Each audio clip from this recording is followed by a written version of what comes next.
I'm here with art designer for Borderlands 2, Jeremy Cooke. How you doing today? I'm doing great. How you doing? Doing good, thanks. So we just got done playing Borderlands 2. Gotta say, I'm impressed, man. A couple big things I really noticed right away. So obviously the big changeover to everybody having their own loot. You know, what made that kind of come up? When you say their own loot, what do you mean by that exactly? Like the guns and everything, or? Oh yeah, I mean, well, we certainly revamped all the weapons. We took all the old 87 bazillion weapons, chucked it, made a whole new set, redesigned all the manufacturers so that they're more clear and more distinct this time around. And I think that's what people are kind of noticing is we had a lot of guns last time, but they were all kind of similar. Yeah. This time they're really, really different.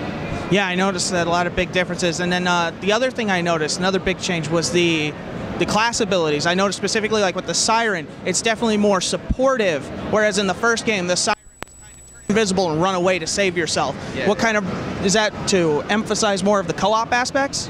I mean, certainly we always try and design the action skills to have a co-op component, but really it was about expanding our fiction. You know, there's only 6 Sirens alive in our universe at one time, and each of them has their own power. And so Sirens all connect to this sort of other plane. So Lilith used to phase walk. She would go into the other plane, but Maya grabs people and captures them in that other plane. So we're really just sort of expanding the fiction with that. But of course, we always consider co-op as we're designing and trying to figure out, okay, how can we make these abilities interact with each other? How can we make players interact with each other? And then, otherwise, it was just really performance that really stood out to me. The first Borderlands, on the console specifically, did have their frame rate issues. I noticed, especially since we had our time on the Xbox, the frame rate was a lot more stable, played a lot better. Not that the first game was unplayable by any means, but that was really smooth, kind of kept the action going. How'd you guys manage that? I mean, we've got great partners at Epic. We've upgraded to the latest version of their engine, and honestly, we've just been working with the franchise for that much longer. We got we've had the same team on this project, and that's allowed us just optimize and optimize and optimize, and so we're able to get a lot more out of it. I'm sure you saw graphically it's much improved. So we've been able to bring up the graphics and bring up performance at the same time.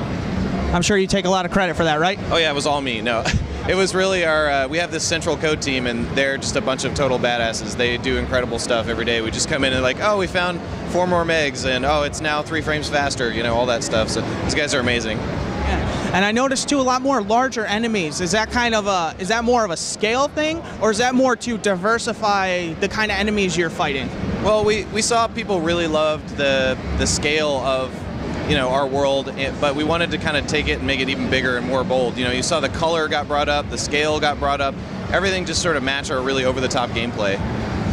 Yeah, so what kind of length are we looking at Borderlands 2? Is it going to be longer than the first game, about the same length? And the other question I really have for you, as far as quests, are those going to be a lot different than before?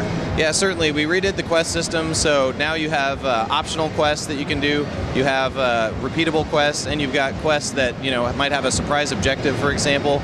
Quests with multiple turn-in points. Also, like our NPC interaction system is redone as well, so you can now see your NPC next to the quest panel. He's going to talk to you and emote to you, tell you what's going on. It's much more connected to the story. Regarding length, I mean, it really depends how you play the game, of course, but I think that a player who's attempting to finish everything is going to spend a lot longer just on a single playthrough than in the previous game.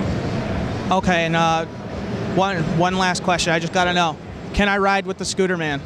The Scooter Man. You want to get in a car with Scooter? No, unfortunately you can't. He's an NPC, so he's not going to drive around with you, unfortunately. So I can't catch a ride with the Scooter Man? Well, I mean, you can catch his ride, but not with him now.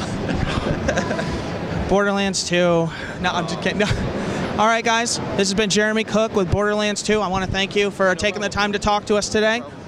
Check back with thosegamingnerds.com for more coverage of Borderlands 2. Go pre-order it now, guys. You won't regret it. Peace.